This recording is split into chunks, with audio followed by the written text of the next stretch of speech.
ವಿಧಾನಸೌಧ ಶಕ್ತಿ ಸೌಧದಲ್ಲೇ ಪಾಕ್ ಪರವಾಗಿ ಘೋಷಣೆ ಕೂಗಿರುವ ವಿಚಾರಕ್ಕೆ ಸಂಬಂಧಪಟ್ಟಂತೆ ಇಲ್ಲಿ ತನಕ ಈ ಪ್ರಕರಣದಲ್ಲಿ ಎಫ್ಎಸ್ಎಲ್ ವರದಿ ಸರ್ಕಾರದ ಕೈ ಸೇರಿಲ್ಲ ಅಂತ ಸ್ವತಃ ಕಾಂಗ್ರೆಸ್ ನಾಯಕರೇ ಹೇಳ್ತಿದ್ದಾರೆ. ಗೃಹ ಸಚಿವ ಪರಮೇಶ್ವರ್ ಅವರು ನಿನ್ನೆ ಒಂದು ಮಾತು ಹೇಳ್ತಾರೆ, ಖಾಸಗಿ ವರದಿ ಎಲ್ಲ ನಾವು ಲೆಕ್ಕಕ್ಕೆ ತಗೊಳ್ಳೋಕ್ಕಾಗಲ್ಲ, ಏನಿದ್ರು ಸರ್ಕಾರದ ಮಟ್ಟದಿಂದಲೇ ವರದಿ ಬರಬೇಕು, ಎಫ್ಎಸ್ಎಲ್ ರಿಪೋರ್ಟ್ ಬಂದ ಮೇಲೆ ಮಾತಾಡ್ತೀನಿ ಅಂತ. ಬಟ್ ಯಾಕಿಷ್ಟು ವಿಳಂಬ ಅನ್ನೋದೇ ಪ್ರಶ್ನೆ ಆಗ್ತಾ ಇದೆ. ಬಟ್ ವಿಪಕ್ಷ ನಾಯಕ ಆರ್ ಅಶೋಕ್ ಅವರ ಆರೋಪ, ಸರ್ಕಾರದ ಕೈ ಸೇರಿದೆ ಆಲ್ರೆಡಿ ಎಫ್ಎಸ್ಎಲ್ ವರದಿ, ಸರ್ಕಾರಕ್ಕೆ ಸಲ್ಲಿಕೆಯಾಗಿದ್ದರೆ ಬಹಿರಂಗ ಆಗ್ತಾ ಇಲ್ಲ ಯಾಕೆ ಅನ್ನೋದೇ ಪ್ರಶ್ನೆ. ತನಿಖೆಯ ಪ್ರಗತಿ ಬಗ್ಗೆ ಗೃಹ ಸಚಿವರ ಅಸ್ಪಷ್ಟ ಮಾತುಗಳು, ಬಿಜೆಪಿಯ ಆರೋಪಗಳಿಗೆ ಸರ್ಕಾರದ ಸ್ಪಷ್ಟನೆ ಏನು ಅನ್ನೋದು ಪ್ರಶ್ನೆ ಆಗ್ತಾ ಇದೆ. ವರದಿ ಮುಚ್ಚಿಟ್ಟು ಪೇಚಿಗೆ ಸಿಲುಕಿತ ಸಿದ್ದರಾಮಯ್ಯನವರ ಸರ್ಕಾರ, ಪಾಕ್ ಪರ ಘೋಷಣೆ ಕೂಗಿದ್ದು ಸತ್ಯ ಅಂದ್ರೂ ಅಪಮಾನ ಆಗುತ್ತೆ ಸರ್ಕಾರಕ್ಕೆ.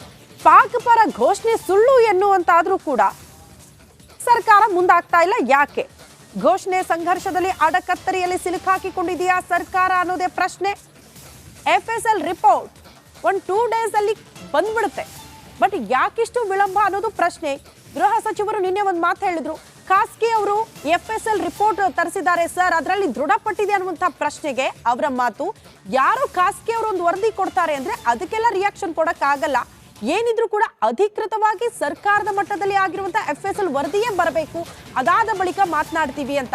ಬಟ್ ಇಷ್ಟು ದಿನ ಬೇಕಾ ಒಂದು ಎಫ್ಎಸ್ಎಲ್ ರಿಪೋರ್ಟ್ ಬರೋದಕ್ಕೆ?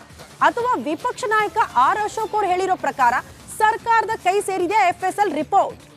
ಈಗ ಪಾಕಿಸ್ತಾನ ಪರವಾಗಿ ಘೋಷಣೆ ಕೂಗಿದ್ದು ನಿಜ ಅಂತ ಆದ್ರೂ ಕೂಡ ಸರ್ಕಾರಕ್ಕೆ ದೊಡ್ಡ ಮಟ್ಟದ ಮುಜುಗರ ಇದು. ಕಾರಣ ಸ್ವತಃ ಕಾಂಗ್ರೆಸ್ ನಾಯಕರೇ ರಿಪೋರ್ಟ್ ಬರಲಿ ಹಾಗಂದೇ ಇಲ್ಲ ಅಂತ ಅವರು ಪರವಾಗಿ ನಿಂತ್ಕೊಂಡಿದ್ದಾರೆ, ಸಮರ್ಥನೆಗಳನ್ನ ಮಾಡ್ಕೊಂಡಿದ್ದಾರೆ.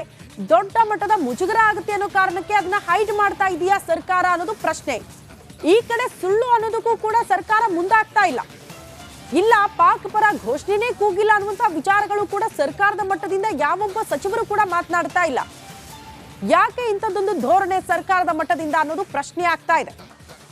ಬಟ್ ಯಾರೇ ಆಗ್ಲಿ, ದೇಶದ ವಿಚಾರ ಬಂದಾಗ ಈ ರೀತಿ ಘೋಷಣೆಗಳನ್ನ ವಿಧಾನಸೌಧದಲ್ಲಿ ನಿಂತು ಕೂಗಿದ್ದಾರೆ ಅಂದ್ರೆ ಕಠಿಣ ಕ್ರಮ ಕೈಗೊಳ್ಳಬೇಕಾಗಿತ್ತು ಸರ್ಕಾರ.